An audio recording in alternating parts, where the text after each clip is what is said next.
Welcome back to Tenfold. Thank you very much for watching the show. We really would like to keep hearing from you guys. So keep sending us those questions that you have on calculus.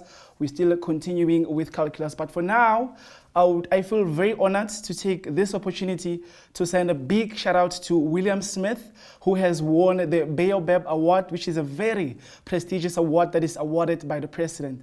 And this William Smith, you might not know who William Smith is basically one of the pioneers of television education, teaching math and physical science. So he won this award for his contribution to the Society for Math and Science. And guess what? He was brought to you from the original Learning Channel by Liberty. And we also are brought to you by Liberty. So thank you very much to Liberty for doing such awesome work. We really appreciate everything that Liberty does for us. And we hope you guys are also learning from this.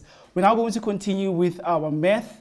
We're now going to go to a question that was sent to us by Murema. Before we go to Murema, I've got very good news. Murema won himself a 19-inch TV for just sending us those questions. So if you also have a question that you want us to look at, you also stand a chance to win awesome prizes. Keep those questions coming. We will be more than glad to look into them. We're now going to go to this question that Murema sent to us, who has won himself a TV. Congratulations. Let's go and check it out. And I would like you to help me with this question.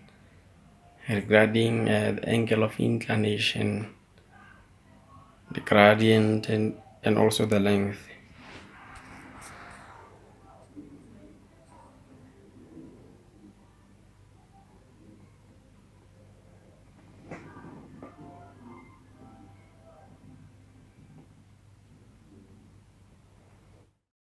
All right, thank you for that question, Murema.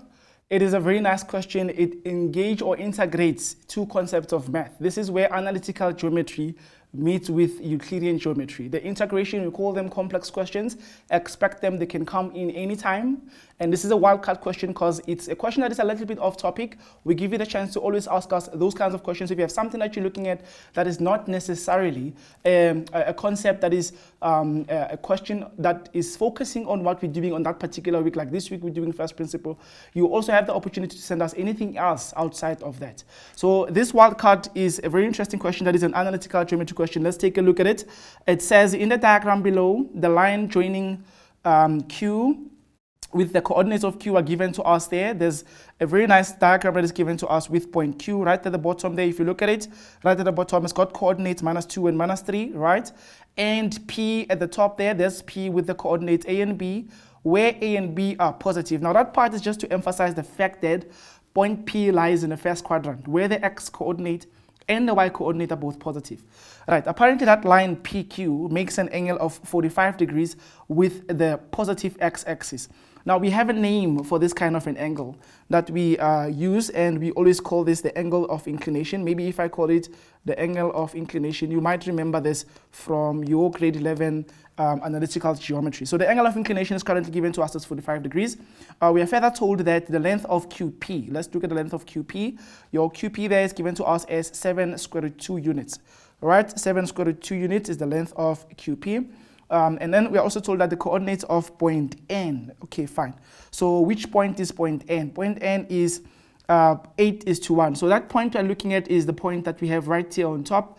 Let's just fix that. Our point appears as N there. This is actually supposed to be N and not M. It's supposed to be N. This point here is supposed to be point N, which is given as 8:1. You see how important it is for you to always read your love letter before you start answering your questions.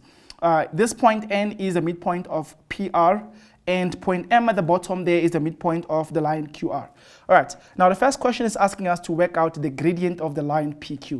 All right, now according to our analytical geometry, the relationship between the gradient and the angle of inclination is one of the things that you can use when you have to figure out a gradient.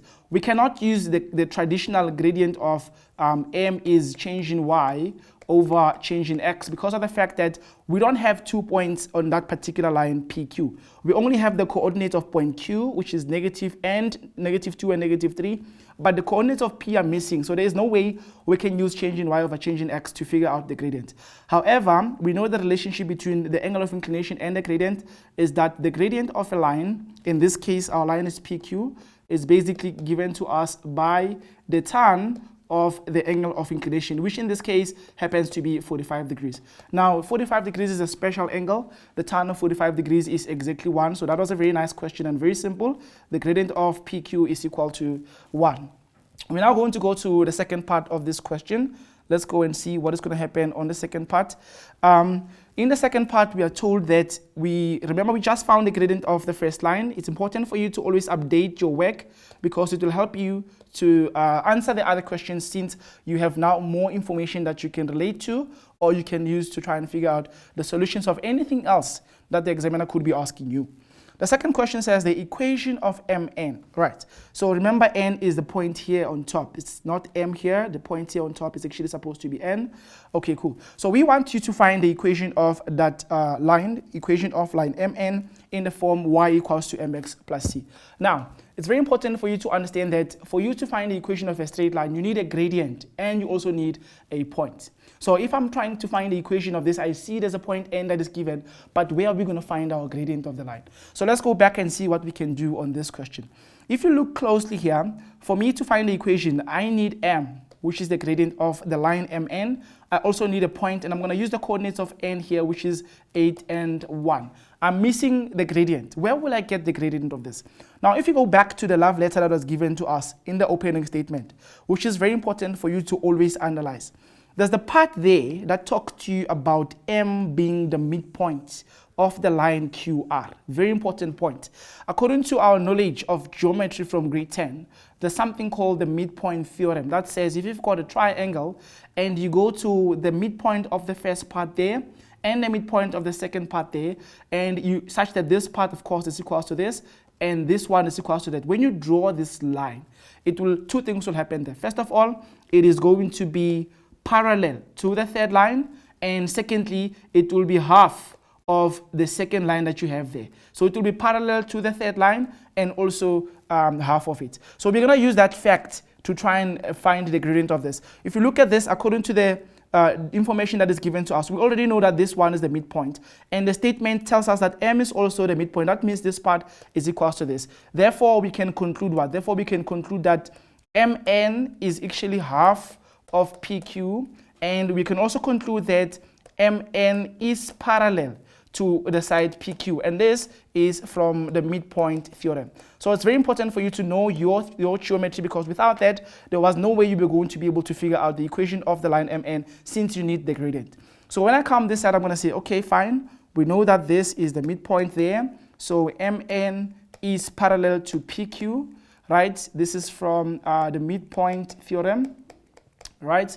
Therefore, because that's the case, therefore, the gradient of Mn will be the same as the gradient of PQ. We already know the gradient of PQ. That means that the gradient of Mn is also going to be equal to 1. With that information at our disposal, we can now be able to figure out the equation of this awesome line that they're asking us to work out here. And then we're going to use the general equation of finding the equation of a straight line. Y equals mx plus c. I've got a gradient which is 1. I'm going to sub it here. I've got a point that the line is passing through. What point is that? It's that n with 8 and 1 on it. Its x value is 8. The y value is 1. We are looking for the c value there. If you simplify, you'll find that this is 1 is 8 plus c. And transposing 8 is going to say minus 7 is equal to c. A very powerful part, and now we can actually conclude this by writing the equation in the correct form that is requested, which is going to be y equals x, right, minus 7. So this is the equation of the line Mn. Right, we're now going to go to the next question. Let's go to the next question. Remember, we said this one is Mn here, and this point is in fact your point n. Excuse us for that. Awesome stuff. Right, so we already know that the equation of this is y equals to x minus 7. We know that the gradient here is 1. And we also know that this line is parallel to that one. So what are we asked to work out? The length of Mn. Now we have to find the length of this side. I'm now going to use again our midpoint theorem, which says that line Mn is in fact half of the length of PQ. This comes from the midpoint. Therefore, Mn is going to be half of What was the given length of PQ? From the given statement, we were told that PQ is 7 square root 2. Therefore, this is going to be 7 square root 2 over 2. That is the length of MN. Very powerful. Thank you very much for this question. It's a nice question because it helps us to go back to grade 10 and integrate our Euclidean geometry as well as our analytical geometry. Right. We're now going to go to the fourth part of this question. And this one is very interesting because it is speaking to you about something called a parallelogram. Again, it's work that comes straight from grade 10. It's important for you to understand that you also need to be familiar with your grade 8, grade 9, grade 10, and grade 11 geometry because everything gets examined when you are in matric. All right, let's go to it and see what is going on. Now, the coordinates of S, we now have to find the coordinates of S such that PQRS in that order is a parallelogram. So the order that I write there is very key because it tells you where point S is going to lie. Now, if you follow that order PQRS, I'm going to start at point P, right? Go to point Q and then go to R.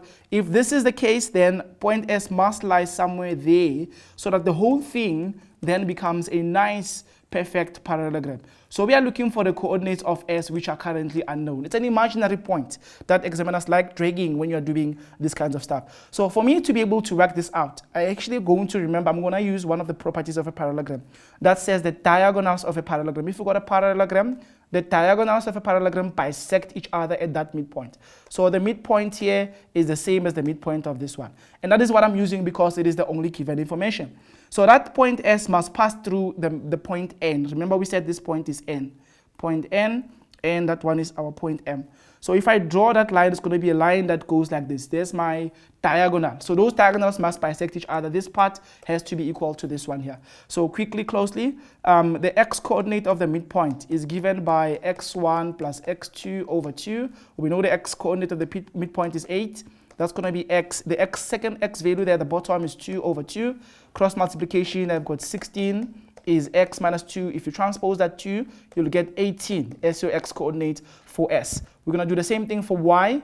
What is the value going to be? Well, the y coordinate of the midpoint is y1 plus y2 all over 2. And if you sub the given y value of the midpoint, which is 1, you're going to have 1 is y minus 3 all over 2. If you simplify this further, you're going to have cross multiplication will give you that 2 equals to y minus 3, transpose 3, 5 is going to be your y value. Therefore, the coordinates of point S are simply 18 as well as 5. And they do make sense because they lie in the first quadrant, so everything else is well. A very nice wild card. Thank you very much for this. We really appreciate you guys sending us those questions, so keep them coming. We're now going to go to an ad break. When we return, Julian will be up and running with another question.